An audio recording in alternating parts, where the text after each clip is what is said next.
Μάθημα 17. Fundament.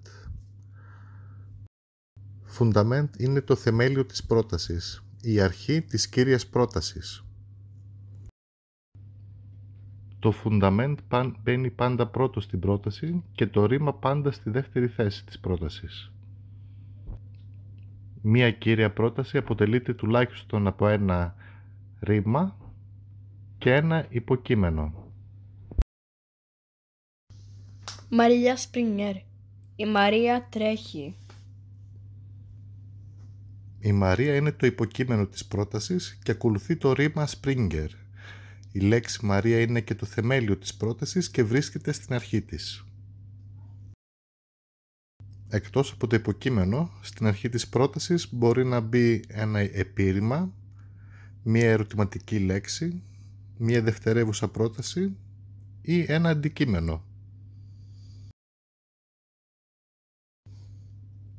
Όταν το fundament είναι κάτι άλλο εκτός από υποκείμενο, τότε το υποκείμενο μπαίνει στην τρίτη θέση της πρότασης. Πρώτο μπαίνει το θεμέλιο, δεύτερο μπαίνει πάντα το ρήμα και στην τρίτη θέση μπαίνει το υποκείμενο της πρότασης.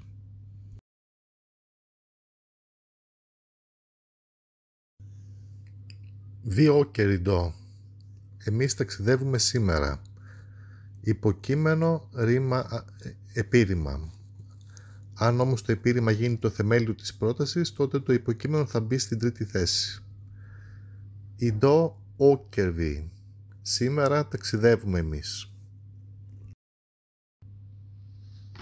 Jag känner honom. Εγώ γνωρίζω αυτόν. Honom känner jag. Αυτόν τον γνωρίζω εγώ. Jag tränade medan du sov. Εγώ γυμνάστηκα ενώ εσύ κοιμόσουν. Medan du sov, tränade jag. Ενώ εσύ κοιμόσουν, γυμνάστηκα εγώ. Frågeord. Ερωτηματικές λέξεις. Varför kom du? Γιατί ήρθες εσύ?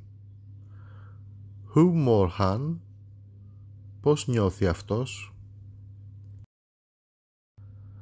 Πότε δεν μπαίνει fundament? Fundament δεν μπαίνει όταν το ρήμα βρίσκεται σε προστατική έγκληση ή όταν μια ερώτηση δεν αρχίζει με frågeord. Σε αυτές τις δύο περιπτώσεις, πρώτη λέξη στην πρόταση μπαίνει το ρήμα. Stanna här. Μείνε εδώ. Lyssnar du? Ακούς εσύ? Hej så länge.